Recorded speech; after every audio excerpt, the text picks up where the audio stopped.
નમસ્કાર, હું પ્રવીણ. આજે રિયલ ડિબેટમાં વાત કરીશું પાડોશી દેશ પાકિસ્તાનની, કેમ કે ભારે પોલિટિકલ ડ્રામા બાદ સુપ્રીમ કોર્ટે ઇન્ટરફિયર કર્યા બાદ અવિશ્વાસ દરખાસ્ત મુકાઈ. અવિશ્વાસ દરખાસ્તમાં અવિશ્વાસ એટલે કે વિશ્વાસ ન જીતી શક્યું વડાપ્રધાન ઇમરાન ખાન.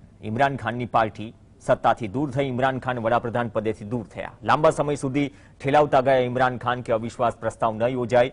ઘણી બધી વાતો પણ થઈ, પણ આ તમામ પરિસ્થિતિઓમાં આખરે મધરાત્રે અવિશ્વાસ પ્રસ્તાવની દરખાસ્ત મુકાઈ અને તેમાં તેમના સમર્થનમાં 174 સભ્યોએ મતદાન કર્યું. પાકિસ્તાનમાં ઇમરાન ખાન સરકાર રવાના થઈ, ઘર ભેગી થઈ. તમામ સભ્યો પણ ઘર ભેગા થયા. હવે પાકિસ્તાનમાં નવા વડાપ્રધાન બન્યા શાહબાઝ શરીફ. એક શરીફ હતા ભૂતકાળમાં સરનેમથી પાકિસ્તાનના વડાપ્રધાન, પૂર્વ વડાપ્રધાન. એમના ભાઈ શાહબાઝ શરીફ પાકિસ્તાનના વડાપ્રધાન બન્યા. હવે તમે કહો છો કે કેમ આજે પાકિસ્તાનની વાત? કેમ કે પાડોશી દેશોમાં બધું જ ઠીકઠાક ન હોય તો એ ચિંતા બીજા પાડોશી દેશ એટલે કે ભારત તરીકે આપણે પાડોશી દેશ છીએ તો આપણને થાય. અને પાકિસ્તાન સાથે આપણે જાણીએ છીએ કે અવારનવાર કઈ પરિસ્થિતિઓમાં આપણે વાટાઘાટોથી માંડીને ચર્ચાઓ ચાલી રહી હોય છે. પરંતુ પાકિસ્તાનમાં સત્તા પલટા બાદ ભારત માટે તેનો અર્થ શું નીકળે છે? આવનાર સમયમાં ભારત પાકિસ્તાનની શાંતિપૂર્ણ રીતે આવનાર સમયમાં ઘણા મુદ્દા પર વાતચીત બાકી છે. અને બીજી વાત, ચીનના સંદર્ભમાં પણ આ સત્તા પલટાનો અર્થ શું? રશિયા અને અમેરિકાના સંદર્ભમાં પણ જે સત્તા પલટો થયો તેનો અર્થ શું? અને ખાસ તો વડાપ્રધાન બનતા પહેલા જ શાહબાઝ શરીફે કાશ્મીર રાગ આલાપી દીધો. આમ પણ જાણીએ છીએ કે પાકિસ્તાનમાં સેનાના ટેકા વગર કશું થતું જ નથી, પણ કાશ્મીર રાગ આલાપ્યું અને કહ્યું કે અમે પણ શાંતિ ઈચ્છીએ છીએ, ભારત પાકિસ્તાન વચ્ચે શાંતિ કાયમ થાય, પરંતુ તેના માટે કાશ્મીર વિવાદનો સુખદ અંત જરૂરી છે. એટલે કે પાકિસ્તાન રાગ આલાપી દીધો. હવે આની અસરો શું છે? આ પોલિટિકલ ડ્રામા થયો તો ખરા, તેની અસર ભારત પર શું પડશે? આપણા માટે પડકારો, અથવા તો ચીન માટે કેટલા ફાયદા કેટલા પડકારો, અને બાકી દેશો માટે કેટલા ફાયદા કેટલા પડકારો. FATFના ગ્રે લિસ્ટમાં છે હજુ પાકિસ્તાન. આર્થિક સ્થિતિ ડામાડોળ છે. શ્રીલંકાની પણ સ્થિતિ બદથી બદતર થઈ રહી છે. તો આજે આ સ્થિતિ પર ચર્ચા કરીશું, જે પોલિટિકલ ડ્રામેબાજી બાદ જે સત્તા પલટો થયો પાકિસ્તાનમાં. અને આ જ મુદ્દે આપણી સાથે ચર્ચામાં 3 ખાસ મહેમાન જોડાશે. ડોક્ટર જયનારાયણભાઈ વ્યાસ જોડાશે આપણી સાથે. ડોક્ટર અને એમ્બેસેડર કેતનભાઈ શુક્લા આપણી સાથે જોડાશે. ટૂંક સમયમાં દિનેશભાઈ વોરા પણ આપણી સાથે જોડાશે. ચલો વ્યાસજી સ્ક્રીન પર આવી ગયા છે, જોડાઈ ચૂક્યા છે. વ્યાસજી, આપથી જ શરૂઆત કરીએ. જે પોલિટિકલ ડ્રામા આપણે 1 મહિનાથી પાકિસ્તાનમાં જોઈ રહ્યા હતા અને સમગ્ર દેશની અને ભારતની પણ નજર હતી, હવે સત્તા પલટો તો થઈ ગયો. હવે આ સમગ્ર ઘટનામાં આપણા માટે નવાઈની વાત એ છે કે આપણે ત્યાં જે પ્રકારની સ્થિતિ, જો કદાચ આ પ્રકારની સ્થિતિ થાય અથવા તો ભૂતકાળમાં થઈ છે કોઈ રાજ્યમાં પણ, તો નેતાઓ મતલબ અનુકૂળતા પ્રમાણે પાર્ટી બદલી નાખે, પછી અંતરાત્મા જાગે ને આ પ્રકારના સ્ટેટમેન્ટ પણ આપે. પરંતુ આવું પાકિસ્તાનના કેસમાં નથી થયું. જે પોલિટિકલ ડ્રામા થયો, એક પણ સભ્યએ પક્ષપલટો નથી કર્યો. વાત તો આ અંગે આપનું શું માનવું છે? અને બીજું, ઇમરાન સરકારની જે રીતે વિદાય થઈ તેમાં સંસદ અને સુપ્રીમ કોર્ટ બંનેના વલણમાંથી કોને બંધારણ જાળવી રાખ્યું કે બંધારણની સિસ્ટમ જાળવી રાખવાનું કામ કર્યું?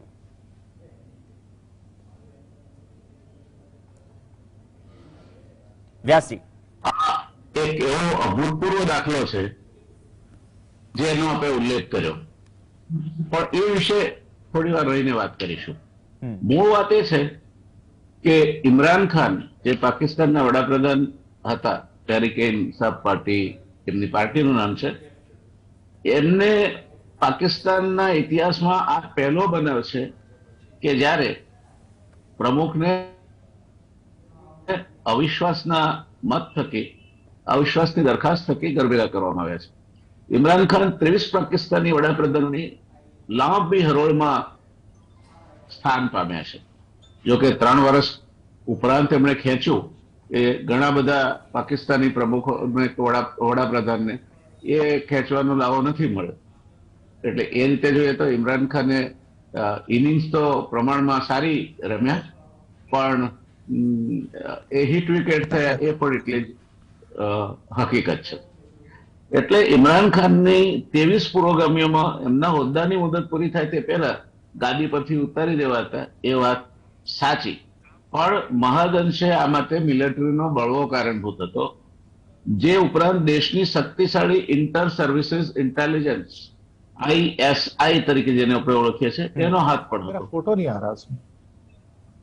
જે ઉપરાંત દેશની શક્તિશાળી ઇન્ટર સર્વિસ ઇન્ટેલિજન્સ નો હાથ હોવા ઉપરાંત देखता हूँ सर, ऊपर वाला देखो और तुम नोट उसको चेक में। Yes Vyasji, carry on. નહીં, there are interfering voices. I can't talk with this kind of disturbances. Sorry. Okay, carry on. બીજા મહેમાન જોડાઈ રહ્યા છે, કદાચ તેના કારણે થોડું ડિસ્ટર્બન્સ આવી રહ્યું છે. વ્યાસજી, આવું છું આપની પાસે, કદાચ આ ડિસ્ટર્બન્સ દૂર થાય એ પહેલા. પણ કેતનભાઈ શુક્લા, મારો અવાજ આપના સુધી પહોંચી રહ્યો છે? હા, બરાબર. કેતનભાઈ, જે વ્યાસજીએ વાત કરી થોડી અભૂતપૂર્વ ઘટનાને આપણે ચર્ચા કરી રહ્યા છીએ કે આવા સત્તા પલટાની અસર ભારત અને અન્ય દેશો પર કે આવનાર સમયમાં શું પડશે. પણ જે અવિશ્વાસ પ્રસ્તાવ અને વોટિંગમાં ઇમરાન સરકારની હાર થઈ, 342 સભ્યો અને સદનમાં વિપક્ષને 174 જે કેન્ડિડેટ છે તેનું સમર્થન મળ્યું, એટલે ઇમરાન સરકારને હટાવવા માટે જે જરૂરી સંખ્યા હતી તેના કરતા માત્ર 2 જ વધારે હતા. હવે 2 સભ્યોથી હારનાર ઇમરાન ચૂપચાપ હાર સ્વીકારી બહાર થયા, પાર્ટીના સભ્યો પણ ગયા, માત્ર 1 સભ્ય જવાબ આપવા માટે પાછળ રોકાયો. શું આ પ્રકારની પરિસ્થિતિ ભારતમાં શક્ય બની હોત? અને સમગ્ર પ્રક્રિયામાં લશ્કર અને વિપક્ષના નેતાઓની ભૂમિકા શું રહી? આમાં એક વસ્તુ છે કે પાકિસ્તાનમાં જ્યુડિશરી જનરલી ખૂબ સારું કામ નથી કરતી, પણ ક્યારેક ક્યારેક એ લોકોના જે ડિસિઝન હોય છે એ ખૂબ જ મહત્વપૂર્ણ હોય છે.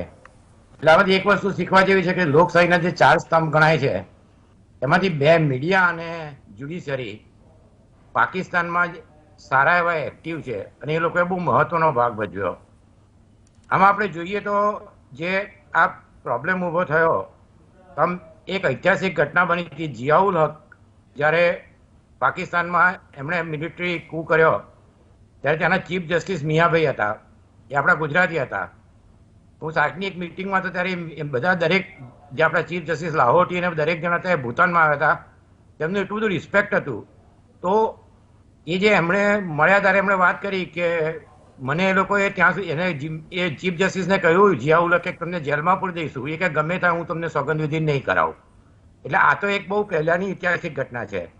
હવે આમાં જોવા જઈએ તો જે સુપ્રીમ કોર્ટનું જજમેન્ટ હતું, સ્પીકરે તો રોલ આપણે ઇન્ડિયામાં પણ ઘણી જગ્યાએ જોયું છે, ઘણા રાજ્યોમાં કે ગમે ત્યારે ગમે તે ડિસિઝન લઈ લે. એટલે સ્પીકરે કહી દીધું કે ભાઈ અમે તો હવે આમાં કંઈ હમણાં ચર્ચા કરવાની જરૂર નથી, અને ઇમરાન ખાને ઇલેક્શન જાહેર કરી દીધું.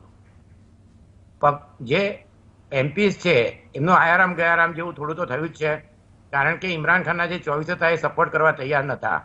અને બીજા બધા બી જે હતા MQM, તેમણે બી હમણાં સ્ટેટમેન્ટ આપ્યું કે અમારું સ્પીચની અંદર કોઈ મેન્શન કરવામાં નથી આવ્યું, પણ એ લોકો જે એની અંદર સૌથી આગળ પડતા હતા. જજમેન્ટ ઘણું અગત્યનું છે. આમાં આપણે જોવા જઈએ તો જે નવાઝ શરીફ છે, આપણે જે કહ્યું કે શરીફ કેટલા શરીફ, તો એ શરીફ છે એમનું નામ જ શરીફ છે. બાકી આમ તો એ પણ ઓરિજિનલ ઇન્ડિયાના જ છે. અનંતનાગમાંથી અમૃતસરમાં સ્ટીલ અને આયર્નનો બિઝનેસ કરતા હતા અને પછી પાકિસ્તાન ગયા હતા. હવે આપણે જોઈએ કે એમનો જે આખો ઇતિહાસ છે જે શરીફનો, એ બી કોર્ટ કેસથી ભરેલો છે. પણ એમાં પણ કોર્ટે અમુક જજમેન્ટ બહુ સારા આપ્યા. એક તો 2017માં નવાઝ શરીફનું નામ પનામા પેપર્સમાં આવ્યું. સુપ્રીમ કોર્ટે એમને તરત કહી દીધું કે હવે ભવિષ્યમાં ક્યારેય કોઈ પોલિટિકલ એક્ટિવિટી ના કરી શકે. એટલે પછી એમને માટે તો રસ્તા બંધ થઈ ગયા. એટલે હવે જે શાહબાઝ શરીફ હતા એમને નવાઝ શરીફે એમનો પોતાનો એ આપ્યો. બહુ વફાદાર છે. અને જે કહેવાય કે આપણે રામાયણમાં કે ભરત જેમ પાદુકા રાખીને રાજ્ય કરે, તો એ રીતના છે ને એવું કહેવાય છે કે કદાચ નવાઝ શરીફ ઈદ પછી પાછા પણ આવે. બીજું એ માર્ચ 1999માં એમની સામે FIR થયો હતો અને એમાં જે મુશરફનું પ્લેન રોકાઈ ગયું હતું તેમાં ખાલી 7 મિનિટનું ફ્યુઅલ બાકી રહ્યું હતું, પણ પછી મુશરફે જે કહેવાય કે બહુ એક અભૂતપૂર્વ ઘટના કહેવાય કે એમણે પ્લેનમાંથી જ કરાચી ઉપરથી કૂ કર્યો. તો એ કેસની અંદર એમની પર FIR થયો હતો. હવે એ શું થયું કે એ વખતે એ લોકોને બંને જણને કહ્યું કે ભાઈ તમે શરીફને જેલમાં જવાનું થયું હતું અને એમના ભાઈ બંને શરીફને એટલે એ લોકો પછી સાઉદી અરેબિયા જતા રહ્યા અને એમને જે સમન્સ આવ્યા પણ સાઉદી અરેબિયામાં હતા એટલે કશું થયું નહીં. તો 2008માં જ્યારે પાછા આવ્યા શાહબાઝ શરીફ, આપણે શાહબાઝ શરીફનું જોઈએ તો એમને પણ અગેન રિટર્નિંગ ઓફિસરે, આપ જુઓ કે આમ આપણે કહીએ છીએ કે લોકશાહી નબળી છે, પણ રિટર્નિંગ ઓફિસરે શાહબાઝ શરીફને કહ્યું કે તમે ઇલેક્શન લડી ના શકો, એટલે એ ઇલેક્શન ના લડી શક્યા. અને પછી જે એમની પાર્ટી જીતી ગઈ તો જજમેન્ટ આવ્યું તરત કે આ જે કેસ છે એમાંથી એમને એક્ઝોનેટ કરાય. એ કેસ હતો પહેલાનો લાહોરમાં, એમને કંઈક 5 જણનું ફેક એન્કાઉન્ટર થયું હતું, એ કેસ ચાલતો હતો. પણ જેવા એ જીત્યા કે પછી એમનું આ કેસ જજમેન્ટ આવી ગયું કે ભાઈ એમને નિર્દોષ જાહેર કરી દઈએ છે. એ સિવાય બીજું એક જજમેન્ટ આવ્યું હતું કે જેની અંદર સુપ્રીમ કોર્ટે બંનેને 2009ના જે પ્લેન હાઈજેકમાં એક્ઝોનેટ કર્યા, એવી જ રીતે એમની પર એક મની લોન્ડરિંગનો બહુ મોટો કેસ ચાલે છે અત્યારે. એમના જે બંને છોકરા છે શાહબાઝ સુલેમાન અને હમજા, તો 14 અબજ રૂપિયાનું મની લોન્ડરિંગનો કેસ ચાલે છે. હવે આમાં એક વસ્તુ એ થઈ હતી કે એ કેસની અંદર 2020માં શાહબાઝ શરીફ એરેસ્ટ થયા હતા અને 2021 એપ્રિલમાં એમને બેલ મળી, અને જે દિવસે પ્રાઇમ મિનિસ્ટર બન્યા એ દિવસે કોર્ટમાં એમનું હિયરિંગ ચાલતું હતું. પણ ત્યાં આગળ પણ ક્યારેક ક્યારેક જિસકી લાઠી ઉસકી ભેંસ, એટલે એમણે કહ્યું કે હવે આ કેસ આપણે 27મી એપ્રિલે ચલાવીશું, એટલે એ પ્રાઇમ મિનિસ્ટર બની શક્યા. એટલે એરેસ્ટ થાય છે, એ લોકો પર કેસ પણ થાય છે. એટલે આ તો આપણે જોયું કે જ્યુડિશિયરીએ કેટલો અગત્યનો ભાગ ભજવ્યો. બંને ભાઈઓ પર કેસો ચાલે છે, મની લોન્ડરિંગનો બહુ મોટો કેસ છે. શાહબાઝ શરીફે કામ સારું કર્યું છે. એક તો એમણે જે કહેવાય કે ઇન્ફ્રાસ્ટ્રક્ચર, તો એ ચાઇનાના ફેવરિટ છે. એમણે લાહોરમાં ઘણા બ્રિજો બનાવ્યા અને પંજાબના ચીફ મિનિસ્ટર તરીકે જ એમણે આ કોન્ટ્રાક્ટ ચાઇના જોડે સાઇન કર્યા હતા. એટલે આપણે જોયું હશે કે ચાઇનાનું સ્ટેટમેન્ટ આવી ગયું કે અમારા માટે તો શાહબાઝ શરીફ પણ ચાલશે ને બહુ સારા છે. એક વાત છે, એક પાકિસ્તાન ડિપ્લોમેટ પણ એમનું જે કહેવાય એમની જે કારકિર્દી છે, તેમણે એક બ્રિજ બનાવ્યો હતો લાહોરમાં. એ બ્રિજ એમની બીજી બહેરીને જવા માટે ટ્રાફિકમાં ના નડે એટલા માટે જે ઇન્ફ્રાસ્ટ્રક્ચર ડેવલપ થયું છે, એમણે એક સ્પેશિયલ બ્રિજ બનાવ્યો હતો. એ બ્રિજનું નામ છે હની બ્રિજ. એટલે બંને ભાઈઓની જે ઇમેજ છે એ એટલી બધી સારી નથી. અને ઇમરાન ખાન મોટે ભાગે પાર્લામેન્ટમાં જતા નતા.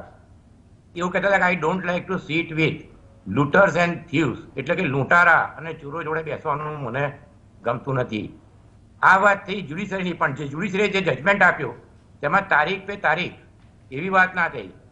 એ લોકોએ તરત જ જજમેન્ટ આપ્યું અને રાતના 12 વાગ્યા પહેલા એ લોકોએ ત્યાં સુધી કહ્યું હતું કે જે એક્ટિંગ સ્પીકર છે એમની ધરપકડ પણ કરવામાં આવે કે એમની પર પગલાં લેશે. હવે આમાં આઈએસઆઈએ આ જે જજમેન્ટ આવ્યું એ ખાલી જજમેન્ટ આવ્યું એનું કારણ શું હતું? તો એના માટે એક હતું કે જે આપણે પહેલા પણ વાત થઈ હતી કે આઈએસઆઈના ચીફ કે જેમણે અમને ઇમરાન ખાનને બનાવ્યા હતા પ્રેસિડેન્ટ, એમાં બહુ મોટો ભાગ ભજવ્યો હતો. તો એમની બદલી થઈ અને બાજવાને ચીફ બનવા માટેનું એમની ટર્મ પતી હતી. ઇમરાન ખાને એમને તાત્કાલિક રીતે જાહેર ના કર્યું કે બાજવાને આપણે બનાવીશું આગળ, અને મોટે ભાગે એવું લાગતું હતું કદાચ એ બાજવાને હટાવી પણ દે. તો આ પરિસ્થિતિમાં બે વસ્તુ થઈ.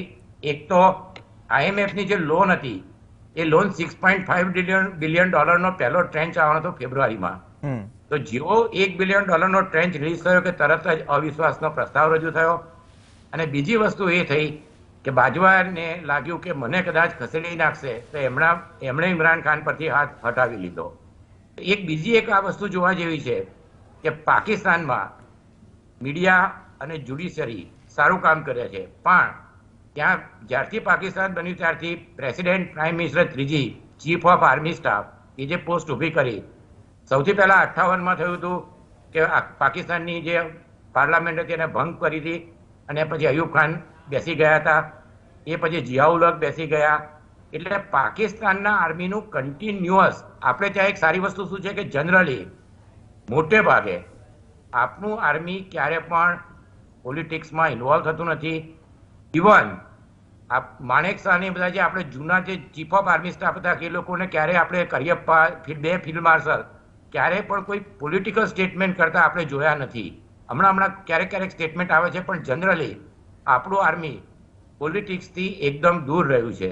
એટલે પાકિસ્તાનનું એક દુર્ભાગ્ય કહી શકાય કે આર્મી જો પોલિટિક્સમાં ઇન્વોલ્વ થાય. અને બીજી વસ્તુ કે જિયાઉલ હકના આવ્યા પછી એની અંદર એક જે ફંડામેન્ટલિઝમ, એટલે કે જે મુલ્લા જે આપણે કહેતા હોય છે પાકિસ્તાનમાં કહે છે, એટલે આપણે હું મહિની તમ એ રીતે નથી વાપરતો, તો એ લોકોનું જે ઇન્વોલ્વમેન્ટ થતું ગયું, તો આ બે વસ્તુ લોકશાહી માટે ખૂબ જ જેને કહેવાય કે ગંભીર છે. પણ જે જજમેન્ટ આટલું જલ્દી આવી ગયું, આપણે જોયું હશે કે ઘણીવાર 3-4 વર્ષ સુધી એમએલએ ડિસ્ક્વોલિફાઈ ન થતા જજમેન્ટ આવે ત્યારે નવું ઇલેક્શન આવી ગયું હોય છે. તો આ જજમેન્ટ બહુ સારું આપ્યું છે.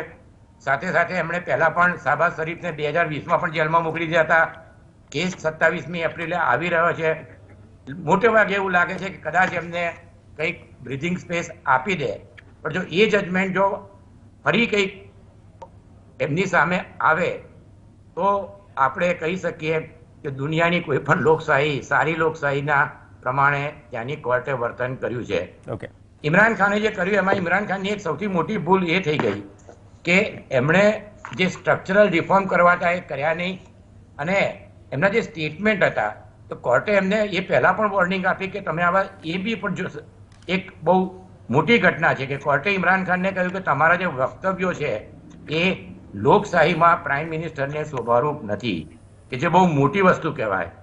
એટલે ઇમરાન ખાન જે મોરલ ક્રુસેડ કરી રહ્યા હતા કે જે એમની સામે હોય એ બધા કરપ્ટ છે, અમેરિકાના પપેટ છે, અને જનરલી ઇમરાન ખાન એક જે કહેવાય કે લંડનના પોશ રૂમમાં બેસીને રાજકારણ કરી શકે એવા એક વ્યક્તિ હતા. પણ હવે એવું લાગે છે કે એ પોલિટિક્સ શીખી ગયા છે. જ્યારે વર્લ્ડ કપ જીત્યા ત્યારે એમને હાઈ ફાઈવ અપ કરવા કે 2 ટેપ હગ કરવાની આદત નથી, પણ હવે 17 વર્ષની ઉંમરે અમિતાભ બચ્ચનની જેમ એંગ્રી યંગ મેનની ભૂમિકામાં આવી ગયા, અને કોર્ટે એમને ઠપકો આપ્યો. એ પણ કે સિટિંગ પ્રાઇમ મિનિસ્ટરને ઠપકો આપવો એ પણ બહુ મોટી વસ્તુ કહેવાય.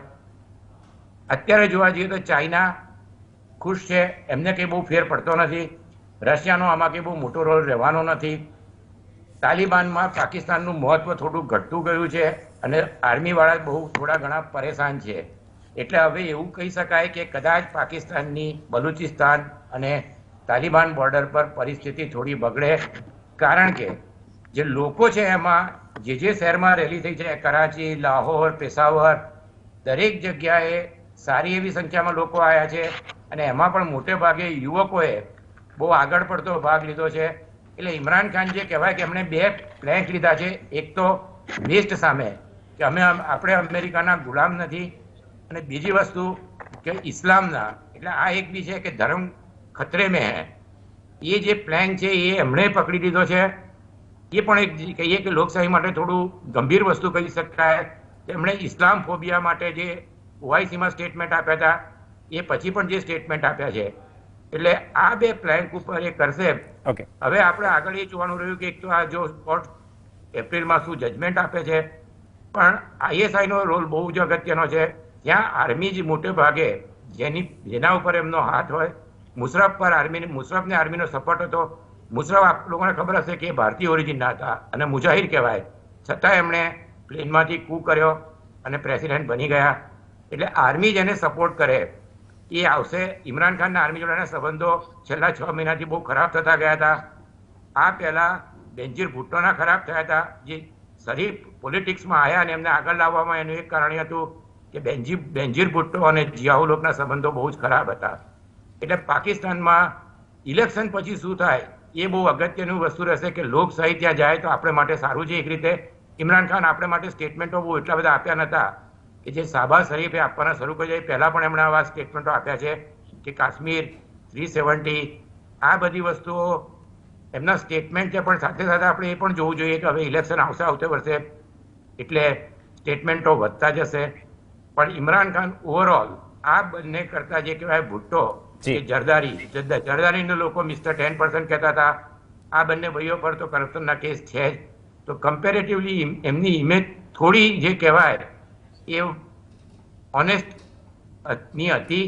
અને એમના જે પહેલા પત્ની હતા જેરીમા ગોલ્ડસ્મિથ, એટલે ઇમરાન ખાન એ પણ કહેતા હતા કે જે એમની ત્રીજી પાર્ટી છે એ પાર્ટી માટે એમણે કહ્યું કે મુલ્લા ફજલુર રહેમાન કે એમણે લાયસન્સ કેન્સલ કર્યું હતું. અને ફજલુર રહેમાન એમને જીવ કહે છે, કારણ કે એમના બંને શાળાઓએ એમને માટે સ્ટેટમેન્ટ આપ્યું છે.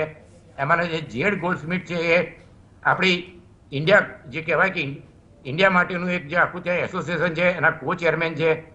તો ઓવરઓલ જોવા જઈએ તો બંનેની ઇમેજ એટલી બધી સારી નથી. ભુટ્ટોને એમનો સંઘ કેટલો કાશીએ પહોંચશે એ આર્મી જ્યાં સુધી ચલાવશે ત્યાં સુધી ચાલશે.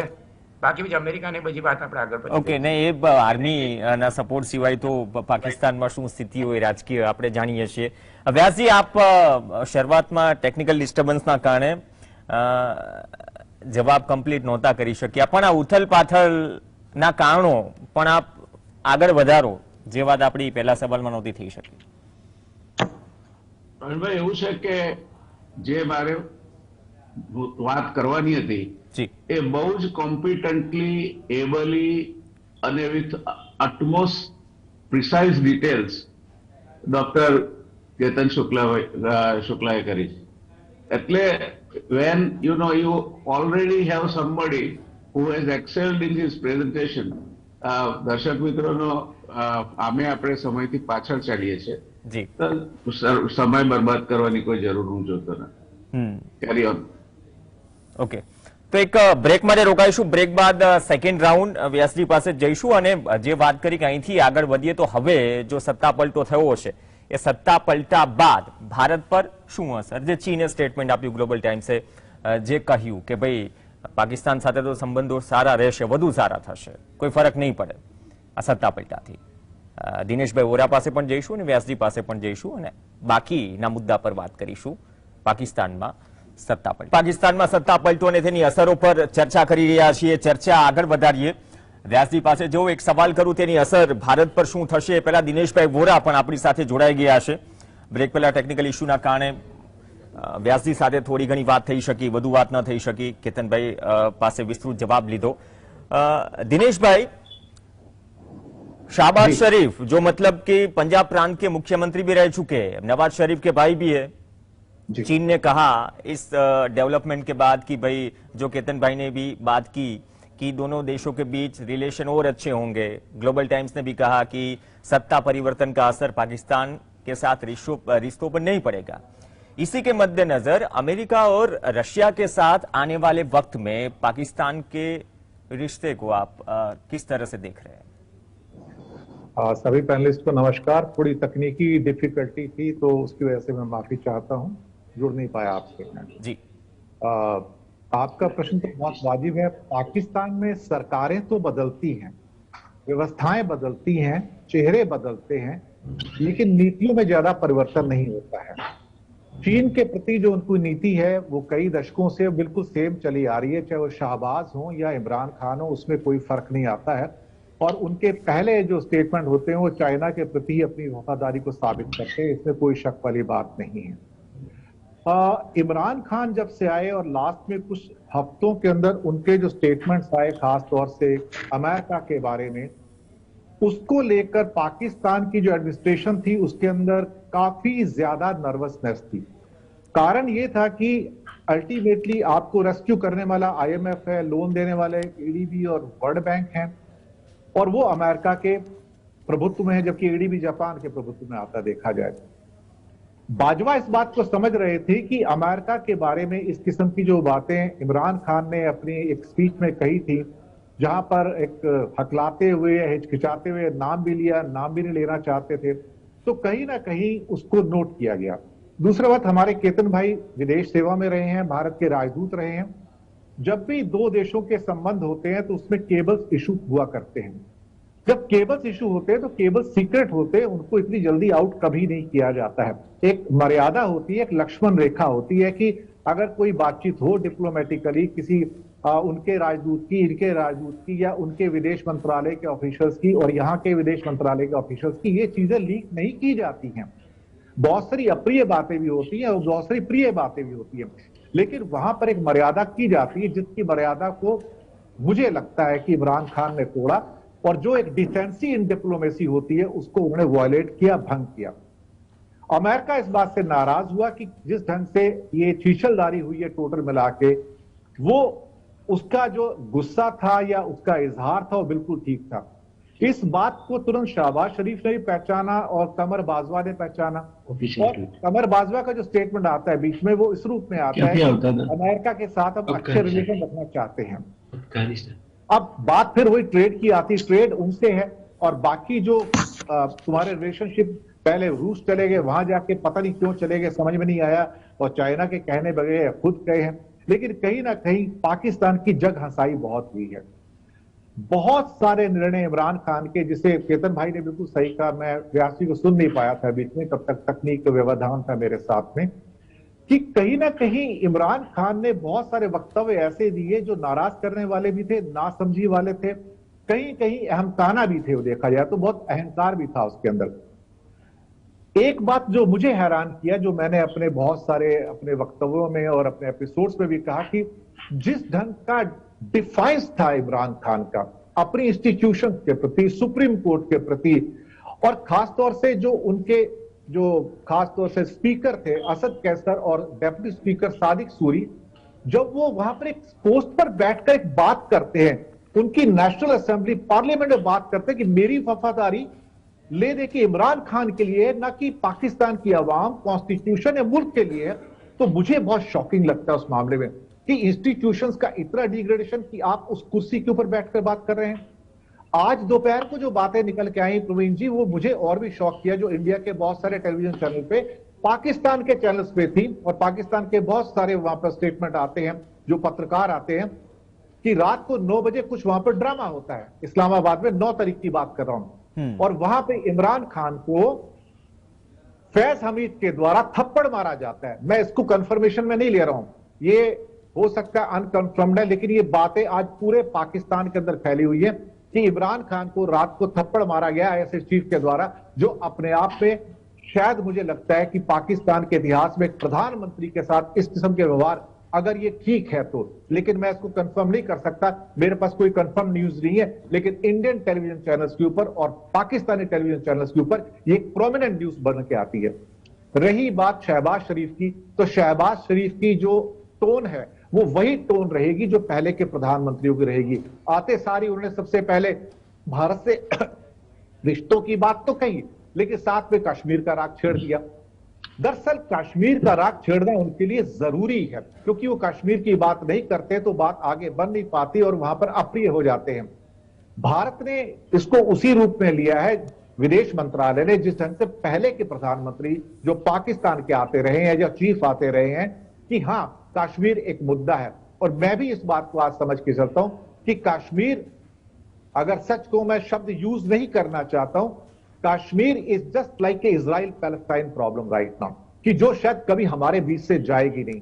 आज 42% हिस्सा कश्मीर का हमारे पास है, 33% अप्रोक्सीमेटली पाकिस्तान के पास है, शाक्सडम वैली को मिला के 25% चाइना के पास है। एक नई चीज निकलती है, जहां जुनैद कुरैशी जो एक्टिविस्ट है कश्मीरी, वो यूएनएचसीआर में कहते हैं कि ये सीओ के है, चाइनीज ऑक्युपाइड कश्मीर, चाइना ने ऑब्जेक्शन लिया उसके ऊपर। तो मुझे लगता है कि कश्मीर का मुद्दा जब तक नहीं सुलझेगा, जब तक उस पर बातचीत नहीं होगी, जब तक उसके अंदर कहीं ना कहीं दोनों पक्षों को या तीनों पक्षों को समझौता नहीं करना पड़ेगा, तब तक ये एक नासूर बना रहेगा।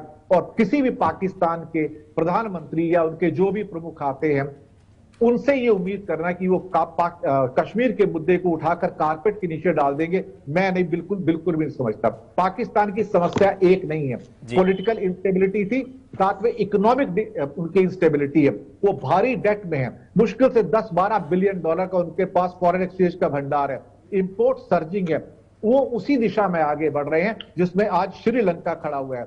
हालांकि केतन भाई ने एक बात बड़ी अच्छी की, वहां का मीडिया और जुडिशरी मुखर होकर सामने आई है, और जुडिशरी ने जो अपना रोल निभाया है, मिडनाइट को दरवाजे खोले हैं, वो अपने आप में चेतावनी है कि हम एक्टिव हैं। लेकिन इमरान खान का जो कंडक्ट था लास्ट के कुछ दिनों में, वो ईमानदार थे, करप्शन के ठप्पे कम थे, लेकिन जिस ढंग से उन्होंने एक डिफाइंस किया है, एक डिफाई किया है इंस्टीट्यूशंस को, सुप्रीम कोर्ट को, उनके स्पीकर्स ने, उनके डेप्यूटी स्पीकर्स ने, ये शॉकिंग है, और उसकी वजह से उनकी इमेज को अच्छा खासा डेंट लगा है। लेकिन उनको शायद लास्ट एक ऑर्डर इशू होने वाला था, वो भी मार्केट में खबर है, शायद वो बाजवा को हटाने जा रहे थे और वो बाद में उनके ऊपर उल्टा पड़ा है, क्योंकि आर्मी की परमिशन के बिना, हां के बिना, वहां के कोई भी चीफ एग्जीक्यूटिव ऑफिसर पाकिस्तान के सर्वाइव नहीं कर सकते हैं। और शायद उन्होंने उनको खफा कर दिया था कि हम आपसे खुश नहीं है, लेकिन अल्टीमेटली वो कुछ कर नहीं पाए, अपनी मनपसंद का आईएसआई चीफ या अपनी मनपसंद का नया जनरल वो नियुक्त नहीं कर पाए, और शायद ये उनकी एक हार है। मुझे नहीं लगता है कि ये उनको कैपिटलाइज कर पाएंगे। बाकी पाकिस्तान की जनता पर है, उनकी आवाम क्या चाहती है, चुनाव में किसको चुनेगी, वो हमारा ऑप्शन नहीं है, वो उनके ऊपर है कि वो क्या देखते हैं, क्या करते हैं, कैसे वोट देंगे। लेकिन अभी पाकिस्तान में बहुत कुछ होना बाकी है। हम ये भी ना समझ लें कि 4 महीने, 6 महीने, 7 महीने में चुनाव होंगे, टल भी सकते हैं। पाकिस्तान की हिस्ट्री में हर चीज जो है वो फ्लूइड है, कोई भी चीज कंक्लूसिविटी के साथ नहीं आती है। जो सरकारें सुप्रीम कोर्ट के ऑर्डर को डिफाई कर सकती हैं, जिनके स्पीकर डिफाई कर सकते हैं, उनसे ये अपेक्षा करना या उनके वहां पर जो सिस्टम से उनसे अपेक्षा करना कि कुछ चीज फिक्स हो जाएगी इस डेट को, मुझे नहीं लगता है। मैं भी अपनी फिंगर्स क्रॉस रखता हूं और मैं देखूंगा कि हालात वहां कैसे बदल रहे हैं, क्योंकि सबसे पहले जो चैलेंज शहबाज शरीफ के लिए, कश्मीर तो खैर वो रेटोरिक है, वो तो बात करेंगे, इकोनॉमी को और जो पॉलिटिकल डिस्टेबिलिटी है उसको संभालना है। अगर वो 6-8 महीने में इसको संभाल पाए तो शायद उनके लिए आने वाले दिन अच्छे होंगे, और नहीं संभाल पाए तो ये पॉलिटिकल इंस्टेबिलिटी और इकोनॉमिक इंस्टेबिलिटी खास तौर से पाकिस्तान में लंबे समय तक चलेगी। और इस खित्ते में आज भारत, म्यांमार, मालदीव, श्रीलंका, नेपाल के अंदर क्राइसिस आ गया, अब पाकिस्तान में क्राइसिस है। हम चारों साइड से क्राइसिस से घिरे हुए हैं। वो कहते हैं ना, लगे कि आग तो कई घर आएंगे जद में, इस मोहल्ले में हमारे मकान थोड़ी है। जब चारों तरफ इंस्टेबिलिटी है तो हमारे ऊपर भी तो असर पड़ेगा उसका, हम कैसे बच पाएंगे उससे। मैं अभी फिंगर्स को क्रॉस रखूंगा। मेरा फिलहाल तो यही सबमिशन है, बाकी जब अगला प्रश्न आएगा तो मैं आपको उसका जवाब दूंगा। વ્યાસજી, બંને મહેમાનોએ પાકિસ્તાનમાં મીડિયા અને જ્યુડિશરીના રોલની પણ વાત કરી, અને દિનેશભાઈએ જે વાત કરી કે ચારે તરફ જે સ્થિતિ છે આપણા પાડોશી દેશોની, અને હજુ તો ઘણું બધું પાકિસ્તાનમાં થવાનું બાકી છે. હવે આ બીજા શરીફે મતલબ કે કાશ્મીર રાગ તો છેડી જ દીધો, હવે આમાં અવકાશ કેટલો બચે છે ભારત સાથે સંબંધો સુધારવાનો આપની દ્રષ્ટિએ? આમ તો ટોન તો એક જ સરખો છે, જે દિનેશભાઈ વોરાએ વાત કરી, અને ઇતિહાસ અને ભૂતકાળ પણ એક જ સરખો છે. I do not agree with it. Okay, કાં તો આપણે બહુ નિર્દોષ કે ભોળા માણસો છીએ, અને આપણે પણ હવે રાજનીતિને પાકિસ્તાન સાથેની આપણા કલર ચશ્માથી જોવા માંડ્યા છીએ. કેણે કેમ કાશ્મીરની વાત કરી, તો તમે ક્યાં નથી કરતા? એટલે તમારા સંબંધો સારા નથી, come on and accept it. તમે કરો છો, કઈ કરે છે, એ કરે છે તો તમે કરો છો. આઈડિયલ શું છે કે બંને પાડોશીઓ સંપથી રહે, પણ એ નથી, હકીકત નથી. એના બહુ લાંબી ચર્ચાઓ કર. આજના વિષયની જે ચર્ચા હતી એ જ્યાં સત્તા પલટો થયો, એ સત્તા પલટાને કારણે તમારા અને પાકિસ્તાનના સંબંધો જે બીજા બધી બાબતો છે, દાખલા તરીકે સંબંધો મજબૂત કરવા માટે આપણા પીએમ એ 25મી ડિસેમ્બર જે ક્રિસમસ તરીકે ઉજવે છે જે ક્રિશ્ચિયન ભાઈઓ, 2015 અફઘાનિસ્તાનથી આવતા હતા. જોગાનું જો શુક્રવાર હતો, અને એક મેસેજ મોકલીને એમણે પ્લેન પાકિસ્તાનના લાહોર ઉતાર્યું, અને તત્કાલીન વડાપ્રધાન નવાઝ શરીફના ત્યાં પહોંચી ગયા. 1:31 બપોરનો સમય હતો. અને પછી એ મુલાકાત શુભેચ્છા મુલાકાત જ હતી. પતાવીને પછી દિલ્હી આવી ગયા. એટલે નવાઝ શરીફ નો નાનો ભાઈ જો સત્તા પર હોય તો આ બધા જે આપણા પીએમ સાહેબે જે બધા બ્રિજ બાંધ્યા છે એની ઉપયોગ ક્યાંક તો ભારત કરશે એવું આપણે માની શકીએ. પહેલી વાત. બીજી કે તમે ભૂતકાળ જસ્ટ થોડા ભૂતકાળ ઇમરાન ખાનને આપણે જે હોય, ઇમરાન ખાન ઇન્ડિવિજ્યુઅલ અત્યારે નથી ચર્ચા કરતા, પણ અફઘાનિસ્તાનનો આખો એપિસોડ બન્યો. તમે અફઘાનિસ્તાનને આટલી બધી મદદ કરી હતી. American foreign secretary comes to Pakistan, not to India, and says that we are grateful to Pakistan, our best friend, that they facilitated our withdrawal from Afghanistan smoothly. ત્યાર પછી બીજી એક વિદેશી રાજનયિકની ઘટના બને છે, અને એ લોકો પણ કહે છે કે ના, પાકિસ્તાન તો અમારો સારો દોસ્ત છે. એટલે આપણે ધારી લઈએ કે ઇમરાન ખાનના કારણે પાકિસ્તાનના સંબંધો ખરાબ થઈ ગયા છે. એમની ગરજે રાખે છે સંબંધો. વિદેશ નીતિ કોઈની પ્રત્યે તમે એકદમ પ્રેમાલાપ છેડીને એકદમ એને ગળે વળગી જાઓ એ રીતે નક્કી નથી થતી. દરેક દેશ પોતાના વિષય જે એના રસનો વિષય છે, જે એની દેશને ઉપયોગી છે, એ વિષય પ્રમાણે જ ચાલે છે. તો ઇમરાન ખાનથી રિશ્વત નથી હોતી, પણ અમેરિકા કઈ રીતે ચાલશે? તો જરૂર આવે તો મારી માહિતી પ્રમાણે આ જો કે આ ન્યૂઝમાં મને કઈ તથ્ય દેખાતું નથી, કારણ કે સાંજે 7, 7:30 સુધી તમે ગ્લોબલ ટાઈમ્સ થી માંડીને ન્યુયોર્ક ટાઈમ્સ, વોશિંગ્ટન પોસ્ટ આ બધા છાપા જોયા છે કે એમાં પાકિસ્તાનમાં ઇમરાન ખાનની કોઈ લાફો પર આવ્યું નથી. કદાચ સૌજન્યતા ખાતર ન છાપ્યું હોય, પણ એ આપણો વિષય નથી. એને આપણે પાકિસ્તાનના વડાપ્રધાનને કોઈ અડબોત મારી જાય એમાં આટલા ખુશ ના થઈએ છીએ. એટલે આપણે એક વિકૃત મનોવૃત્તિથી પીડાઈએ છીએ કે બસ પાકિસ્તાન પતી જશે ને પછી તો ખાધું પીધું ને રાજ કર્યું. આવું થવાનું નથી. પાકિસ્તાન એ તમારા ગળામાં ભરાયેલો કાંટો છે અને એનો ઉકેલ જ્યારે પણ આવશે એ કોઈ તમારી તાકાતના કારણે પણ નહીં આવે અને ડિપ્લોમસી સિવાય એનો કોઈ રસ્તો નથી. એટલે અત્યારે આપણે મને લાગે છે કે we are discussing all this issue emotionally, કે આ આપણે હમ ભારતીય ઓર હમારા ભારત એ બરાબર છે, પણ દુનિયા થોડી આપણા કીધા પ્રમાણે ચાલે. એટલે તમારે you'll have to devise a mediator or tool by virtue of which you can sit together and sort out the issue. Till then, ગમે તે આવે પાકિસ્તાનમાં વડાપ્રધાન, એ જો પોતે એવી વાત કરવા માંડે કે આપણે કાશ્મીર મધ્ય હું કાલે દિલ્હી જઈશ ને અમે સાથે બેસીને એનો ઉકેલ આવીશું, તો તમે ત્યારે તમારામાં અક્કલ નહોતી જ્યારે સિમલા કરાર થયો પહેલા તમે બેવકૂફી કરીને 1 લાખ સૈનિકો, એમના કુટુંબીજનો એ બધાને તમે મસ્તીથી મહેમાનગતિ કરીને છોડી દીધા. કેમ એ વખતે તમે એ વખતે જો આર્મ ટ્વિસ્ટિંગ કરીને તમારા ઇશ્યુઝ ભાગ્યા હોત, મળી જતે તમને. એ રીતે છેલ્લા 10-12 વર્ષમાં પણ એવા સમય આવ્યા છે. So diplomacy is diplomacy. You don't just keep denigrating your sort of neighbor or enemy, whatever you may consider it. I won't say enemy, but neighbor. એટલે આ પરિસ્થિતિમાં આપણે ત્યારે તો એટલું કહી શકીએ કે આ જે ભાઈ આવવાના છે એ નવાઝ શરીફના નાના ભાઈ છે. નવાઝ શરીફ સાથે આપણા વર્તમાન પ્રધાનમંત્રીને બહુ જ મધુર સંબંધો છે. હું તમારા ઘરે વગર આમંત્રણે ક્યારે આવી શકું? એ આપણે સમજવું જોઈએ કે બહુ મહેનતથી મોદી સાહેબે સંબંધો ઉભા કર્યા છે અને એ એમને ભારતના હિતમાં જ વાપરવાના, બીજું કઈ કરવાનું ના હોય. એટલે હવે નવાઝ શરીફનું ચરણ આવશે તો આ ભરત પાદુકાવાનો જો અનુપવાનો શરૂ થયો તો આ આપણને ઉપયોગી થશે. એટલે આ બધી ઘણી બધી ઇપ્સન મળશે. હજુ તો પાસેરામાં પહેલી પૂણી છે. આપણે પાકિસ્તાન સાથે ના સંબંધોમાં રાતોરાત કોઈ નાટ્યાત્મક પરિવર્તનની અપેક્ષા રાખતા હોય તો નહીં થાય. ચીન પાકિસ્તાનના સંબંધો સુમધુર રહેશે એટલા માટે કે આ ભાઈ જયારે પાકિસ્તાન ત્યાં પંજાબમાં મુખ્યમંત્રી હતા, 3 વખત મુખ્યમંત્રી રહ્યા છે, ત્યારે એમના સમયમાં જ આ સિલ્ક રૂટ ને બાકીના ઘણા ઇન્ફ્રાસ્ટ્રક્ચર પ્રોજેક્ટે આકાર લીધો છે.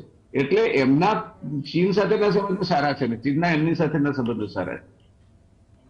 એટલે ત્યાં ચીન સાથે આપણે ચિંતા ના કરીએ. કદાચ અમેરિકા થોડું નારાજ થયું છે ઇમરાન ખાનથી, પણ અમેરિકા જેવું ખંધુ કોઈ દેશ નથી. એ પોતાનું હિત હોય એનાથી આગળ જઈને કંઈક નવું કરવા માંગે છે. એટલે અમેરિકા કઈ પાકિસ્તાનથી વિરુદ્ધ જાય બીકોઝ ઇમરાન ખાને અમેરિકા સામે કઈ મિસબિહેવ કર્યું હતું, એ હું શક્યતા નથી જોતો. ડિપ્લોમસીમાં તો એવું નથી થતું. ગયા તો ગયા ઇમરાન ખાન. હવે દેશ સાથે સંબંધો છે, વ્યક્તિ સાથે નથી હોતા. ભલે આપણે એને ફર્સ્ટ નેમથી બોલાવીએ તો પણ. એટલે આ બધી બાબતો આપણે સમજવી જોઈએ. આપણા પાડોશી દેશો માટે આપણને ખબર હોવી જોઈએ અને એનો તકનો જેમ અત્યારે શ્રીલંકામાં આપણે મદદ કરીને એક ગુડવિલ ઉભી કરવાનો પ્રયત્ન કરી રહ્યા છીએ, પણ નેપાળના કિસ્સામાં એ જ પ્રયત્ન આપણને ઊંધો પડ્યો. એટલે આ રાજનીતિમાં જો એક જરાક કસુભાર તમે ચૂક્યા તો સીધા ખીણમાં પડો છો. નેપાળ એનું એક બાજુનું ઉદાહરણ છે. શ્રીલંકા બાબતમાં અત્યારે I keep my fingers crossed, લાડી પાડી નીવડે વખણ. આ પરિસ્થિતિ છે પ્રમાણે. ઓકે, કેતનભાઈ શુક્લા, જે વ્યાસજીએ વાત કરી કે પ્રેક્ટિકલી મતલબ ભૂતકાળમાં જે સંબંધો હતા નવાઝ શરીફ સાથે આપણે, તો એ કદાચ પોઝિટિવલી આપણે એક રીતે જોઈએ કે આવનાર સમયમાં તેનું થોડું આઉટકમ નીકળે. પણ આ પરિસ્થિતિમાં તમે એક અમેરિકા વાળો મુદ્દો ટચ કરીને કહ્યું હતું કે વિસ્તૃતમાં વાત કરીશું, તો અમેરિકા માટે ખરેખર આજે પાકિસ્તાનમાં જે રાજકીય કટોકટી છે અને સત્તા પલટો થયો છે એનું શું મહત્વ છે? કેમ કે અત્યારે અમેરિકાનું ફોકસ યુક્રેન પર છે અને ત્યાં પણ હજુ ખમૈયા થયા નથી યુક્રેન અને રશિયા વચ્ચે. આમાં એવું છે કે જયનારાયણભાઈ કહ્યું ને બરાબર છે કે આપણે લગ્ન પ્રસંગમાં જઈએ, ગિફ્ટની આદાન પ્રદાન થાય તો આ બધું ડિપ્લોમસીમાં ચાલ્યા કરતું હોય છે. જેવી રીતે ટ્રમ્પ હતા એ અહીંયા આવ્યા, ત્યાં ગયા. એટલે આ બધી વસ્તુઓ મહત્વની એક રીતે છે ખાલી કે જે જયનારાયણભાઈ કહ્યું એમાં એક મુદ્દો મહત્વનો છે કે શરીફ ફેમિલી જે છે એમનો મોટામાં મોટો બિઝનેસ સ્ટીલ અને કન્સ્ટ્રક્શનનો છે અને એમાં અમુક ભારતીય કંપનીઓ પણ છે.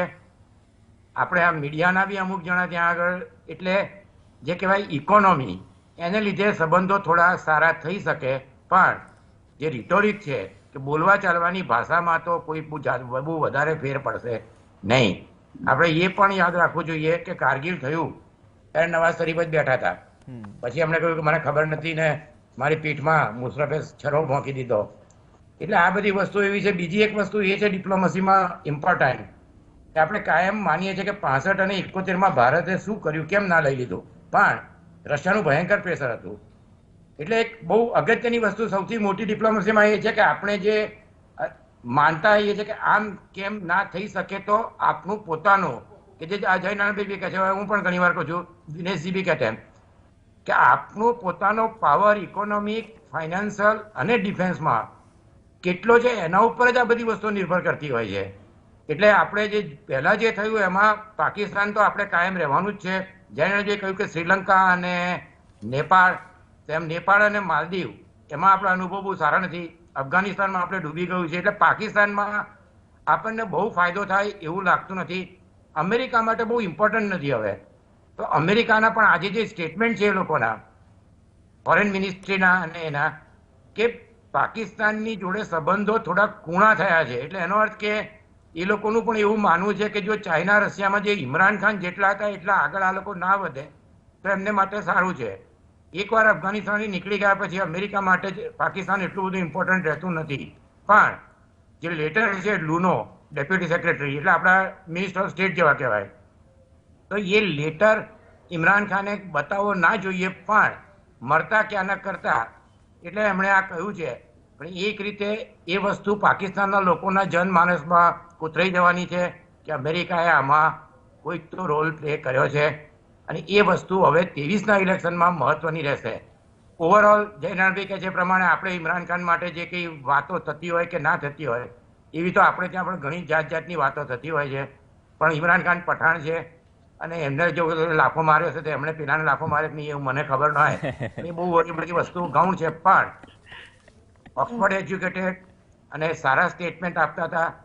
એટલે જે નવાઝ શરીફનું મેં કહ્યું કે કારગિલ થયું હતું, એટલે આપણે માટે શરીફ આવે કે ઇમરાન ખાન આવે, સ્ટેટમેન્ટો રહે, પણ એક માણસ જે ભણેલો ગણેલો હોય અને એમનું જે વેસ્ટર્ન અપબ્રિંગમેન્ટ હતું એનો આપણને થોડો ફાયદો થયો. કારણ કે મિસાઇલ એટેક કે ક્યારેય પણ ઇમરાન ખાને આડાવડા સ્ટેટમેન્ટ આપ્યા નથી. બાકી જયણભાઈ કે બરાબર છે, આંતરરાષ્ટ્રીય સ્તર પર ઇમરાન ખાને પાકિસ્તાનની ઇમેજ ઘણી સારી કરી નાખી હતી. પ્રોબ્લેમ હવે આમાં અમેરિકાને એક ફાયદો થઈ શકે કે એ લોકોની economy, balance of payment problem બહુ મોટો થઈ ગયો છે. 2.5 મહિનાનું ફોરેન એક્સચેન્જ છે, 17% ઇન્ફ્લેશન છે અને ઇન્ટરેસ્ટ રેટ બી એ લોકોએ 250 પોઈન્ટ એટલે 12.5% સુધી વધારવો પડે છે. આ બધી પરિસ્થિતિમાં આપણે એક વસ્તુ એ જોવી જોઈએ કે ચારે બાજુ આગ લાગેલી છે, જો દિનેશજી કહે છે, અને આપણી પરિસ્થિતિ પણ આપણે જોવા જઈએ તો ઇન્ફ્લેશન, મોંઘવારી, અનએમ્પ્લોયમેન્ટ, ઓવરઓલ જીડીપી અને કોમોડિટી પ્રાઇસ, તો આ બધી પરિસ્થિતિમાં આપણે ચારે બાજુ શાંતિ રહે આપણે માટે સારું છે. અને ત્યાં શું થાય છે એ હવે મને લાગે છે કે માર્ચ એપ્રિલમાં આવતે વર્ષે નક્કી થશે. પણ અમેરિકા માટે પાકિસ્તાન પહેલા જેટલું ઇમ્પોર્ટન્ટ નથી રહ્યું, પણ ડિપ્લોમસીમાં ક્યારેય કોઈ કન્ટ્રીનો હાથ છોડી દેવું બનતું નથી. એટલે પાકિસ્તાન અને અમેરિકાના સંબંધો જે કહેવાય આપણે પહેલા કરતાં થોડા સુધરશે. ચાઇનાના સંબંધો વધારે સારા થશે.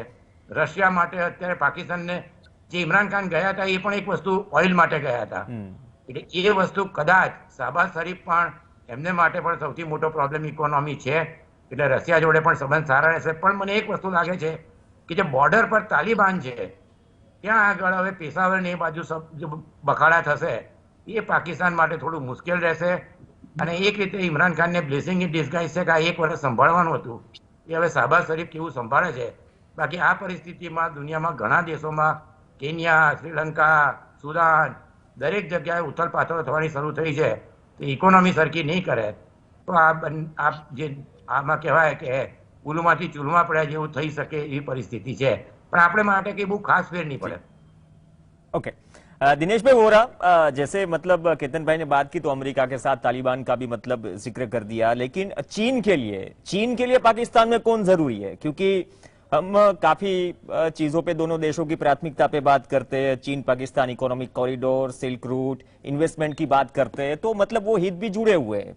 इस बीच अभी जो केतन भाई ने भी वो इश्यू टच किया कि पाकिस्तानी सेना और तालिबान के बीच मतलब तनाव पहले से थोड़ा बड़ा है और थोड़ी आशंकाएं भी है कि कहीं पे अगर जमा नहीं, कुछ हिंसा फैलाने का काम न करे तालिबान पाकिस्तान में. इस स्थिति को आप मतलब कैसे देखते हो? अभी तो डेवलपमेंट होने वाला है, लेकिन ये भी एक बड़ा मुद्दा है.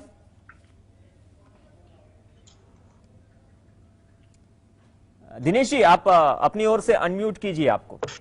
ओके जी, चीन और पाकिस्तान के जो संबंध हैं वो काफी मजबूत हैं और वो देखा जाए तो उसका आधार भी बहुत पुराना हो गया है. और उसके जो स्ट्रेटेजिक इन्वेस्टमेंट है चाइना के वहां पर सीपेक के अंदर और बाकी जगह पे, चाइना उसको कभी सरेंडर करेगा नहीं, क्योंकि वो सीधा अरब सागर में गवादर पोर्ट पर पहुंच रहा है. एक बात केतन भाई ने बहुत महत्वपूर्ण कही है और मैं उनका पूरी तरह से सहमत हूं कि विदेश नीति में कोई परमानेंट फ्रेंड या कोई परमानेंट दुश्मन नहीं होता है. इस खिते के अंदर, अफगानिस्तान के अंदर या बाकी एरियाज में फिर से पाकिस्तान की जरूरत अमेरिका को पड़ेगी. और अमेरिका ने पाकिस्तान को अबेंडन नहीं किया. मैं आपको बता दूं, विदेश नीति के अंदर चीजें अबेंडन नहीं होती हैं. अगर कोई सोचे कि भारत के संबंध अमेरिका से थोड़े बेहतर हो रहे हैं तो पाकिस्तान को अबेंडन कर देगा, तो नहीं करेगा. क्योंकि विदेश नीति एक कंसिस्टेंसी में चलती है.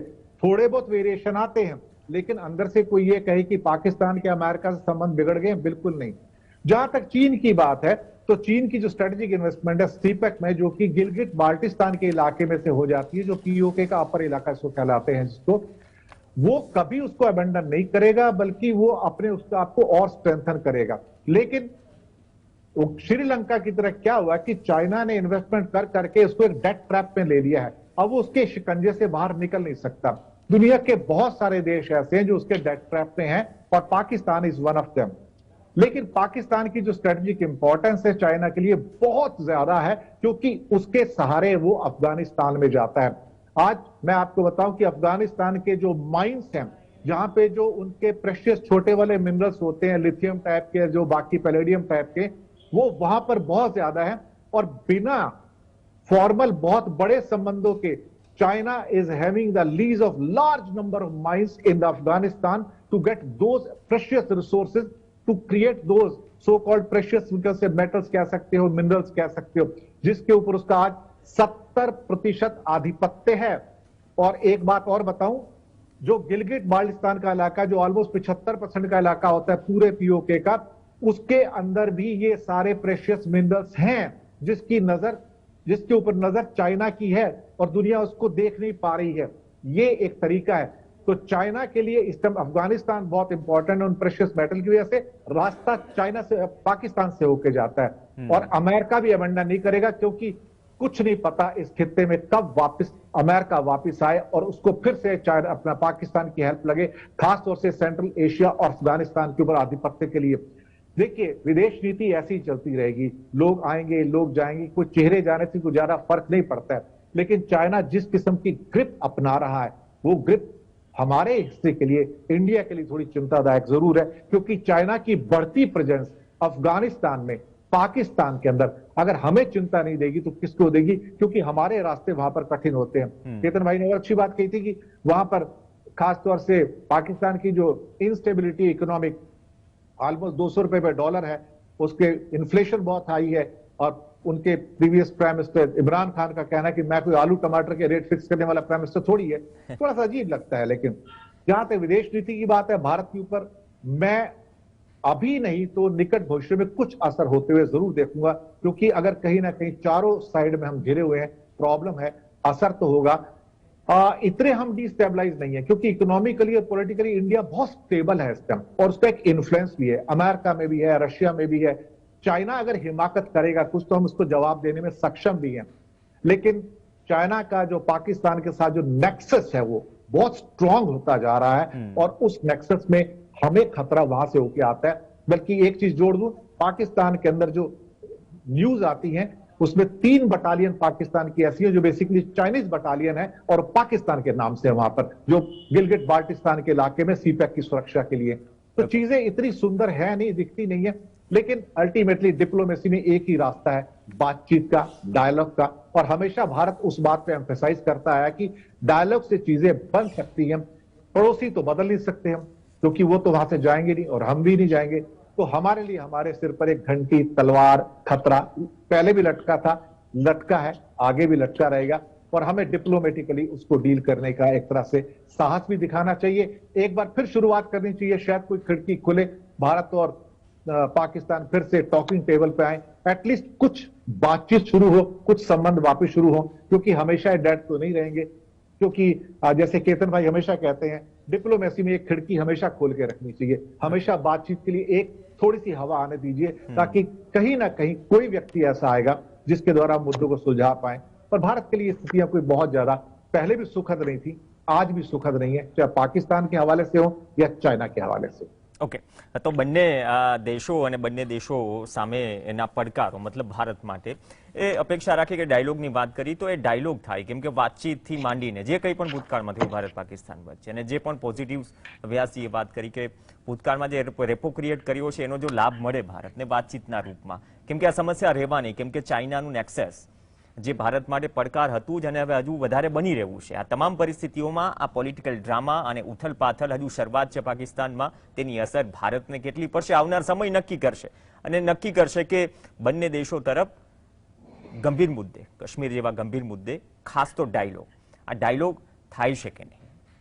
ધન્યવાદ. સમયનો અભાવ છે અને થોડા ટેકનિકલ ડિસ્ટર્બન્સ માટે પણ માફી ચાહું છું. ધન્યવાદ ડોક્ટર જયનારાયણ વ્યાસ, ડોક્ટર કેતનભાઈ શુક્લા અને દિનેશજી વોરા ડિબેટમાં જોડાવા માટે. આ સાથે ચર્ચામાં હાલ બસ આટલું જ. નમસ્કાર.